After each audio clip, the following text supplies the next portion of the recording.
kama rais ameweza kustaafu, ni vizuri awache kwamba yule ambaye yupo afanye kazi yake inavyofaa, ili kuwe na umoja, kuwe na utangamano, na kama kuna mambo yote ambayo pengine yanatokea, basi kuna kuwa na mawasiliano. Na hilo ni jambo ambalo unaliona kabisa hata kule Marekani, wakati rais amestaafu, anakwenda kufanya kazi nyingine. Na leo asubuhi nilikuwa namfikiria yule Jimmy Carter ambaye alikuwa ameishi miaka mingi zaidi, na alipoacha uongozi yeye alienda kushughulikia watu, akaenda kujengea watu manyumba, akaenda kufanya mambo ya kuleta amani, na akaishi miaka mingi kuliko rais yote mwingine. Na hayo ndio mambo ambayo yanafaa kuwa wakati unapostaafu kuwa rais, na ndivyo mtiposa iwe ni kielelezo chema ambacho kipo katika jamii hii yetu ya Kenya. The Mount Kenya region is the UDA party is very strong. If you look at even the turnout of those people who have participated in the grassroots elections, 580,000 people came out to be elected as officials. That has never happened before in the history of this republic. And that's why I'm insisting that we need national political parties. UDA remains to be so. UDA has a very firm grip in the mountain. And if you want to doubt that, look at the Mbere by-election. Didn't UDA win? So when you say that UDA does not have, politicians are allowed to make their personal decisions.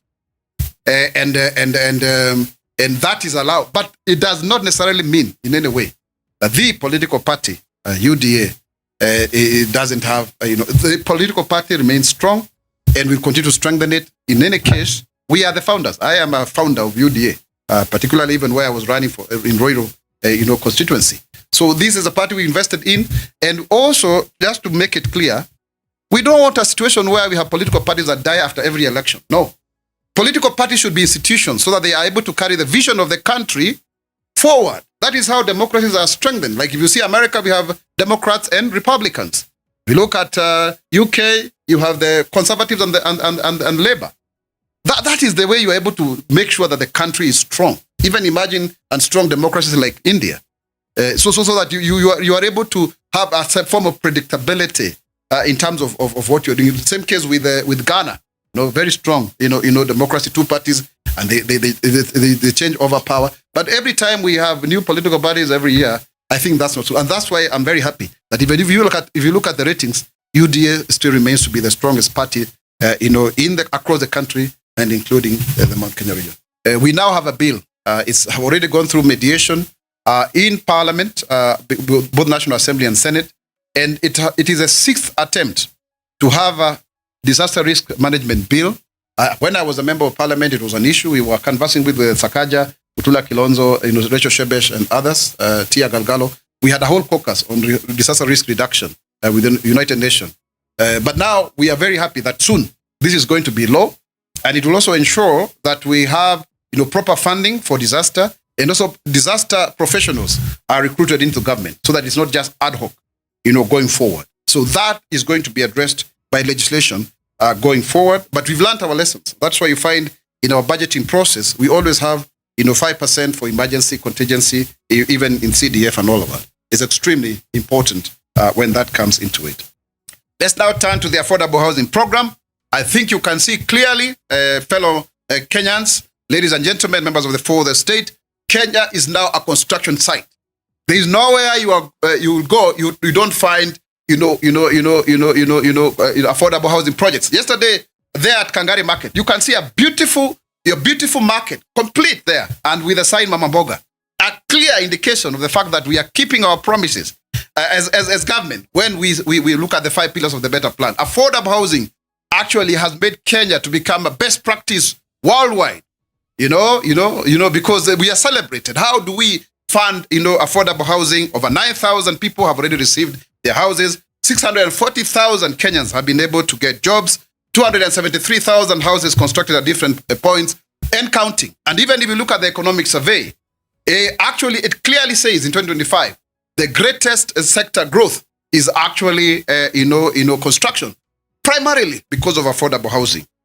So we remain firmly on course to achieve our target of 1 million jobs under this transformative national initiative. In fact, it is the desire of the government, by the time we go to the next, elections, we have at least 4 or 5 million jobs created under the various programs of the Better Plan. That is our vision. That is our commitment. Because through this program, the government is not only building homes, but also reshaping urban development nationwide, making home ownership a reality for thousands of Kenyan people who would otherwise not have owned a decent home. And of course, we are doing away with the issue of slums. Currently, as I said earlier, 273,000 homes are under construction, with over 9,000 units completed and handed over to deserving families. The government is committed to inclusive growth within the affordable housing program, where nearly half of all workers of these sites are under age of 35. Women hold up to 30% of these jobs, and also there are persons with disabilities, whose target we want to make sure they are about 5%. Figures that exceed industrial norms and underscore our dedication to inclusion of the previously marginalized groups of people. Importantly, up to 60% of the workforce of each site is drawn from the host, county. I was there in Wajir, some few weeks ago, and you could find the locals there. Very happy that they are getting opportunities to do, the new stadia and all of that. All of these programs for construction, the local community are the ones who are benefiting. Some of them who would not have gotten such jobs before. But also other Kenyans, the 40%, moving, you find somebody from Busia working in Wajir, find somebody from Oranga, from Nyeri, working in Wajir. That is the spirit of nationhood, because we must remain united as one indivisible people. Yes, we come from various ethnic communities, and that is true. God did not make a mistake to make 45 communities, even more maybe, out of us. But we must also agree that we are one nation, and we should be able to focus on that, because that is what is going to make us, to achieve our collective, prosperity. This approach allows wages to circulate within communities, supports thriving local businesses, and ensures that development benefits the people directly. The other program is the RPL, Recognition of Prior Learning. Over 5,000 artisans are already in the program, and 180 women have already been certified. Those who, of course, who don't have papers, but they have the experience. In construction, for example, you find somebody with a degree, but somebody who just an artisan knows a little bit more. That's why we want to certify them, because they know what it takes. They are more practical.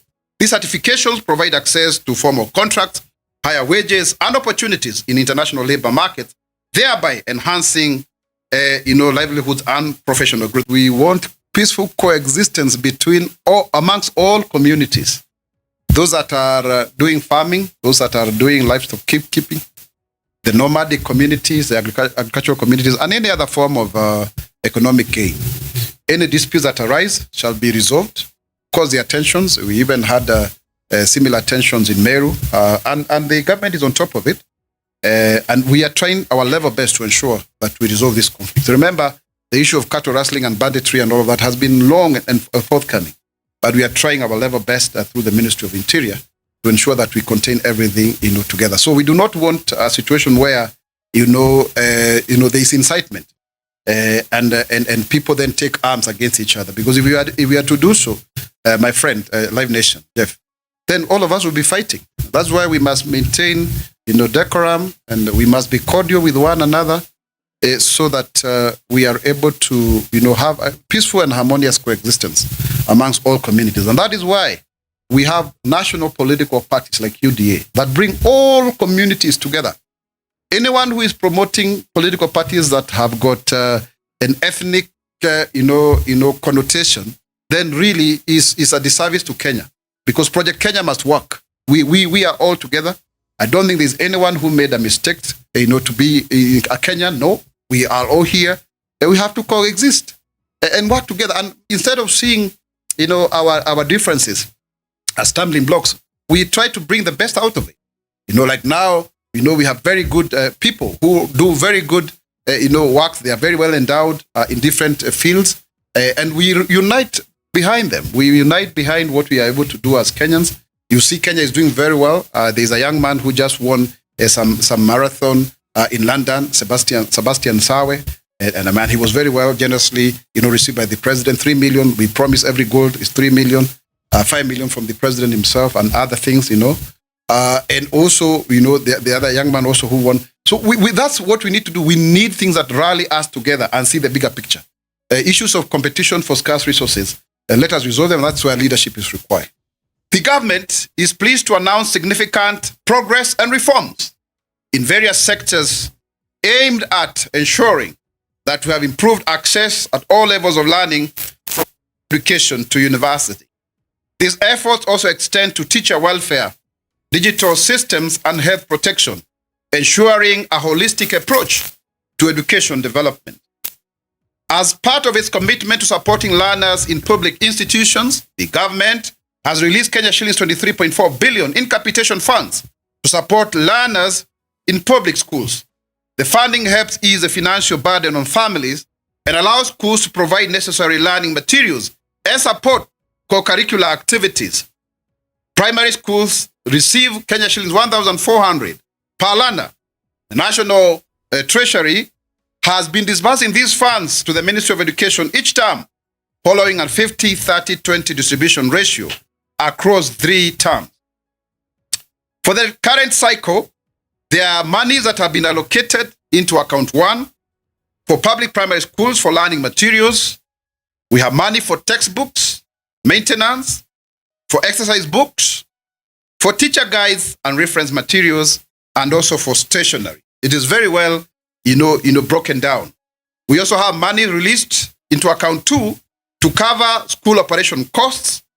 That is like support staff wages, classrooms and facility maintenance, school activities, local transport utilities like electricity and water, communication, environment, sanitation, and capacity building at board management meetings, contingencies, science and applied technology, and assessment and examination. So you can see quite a number of areas have been covered, in that regard. So anyone who is saying that our education system is not working, really, they are politicking.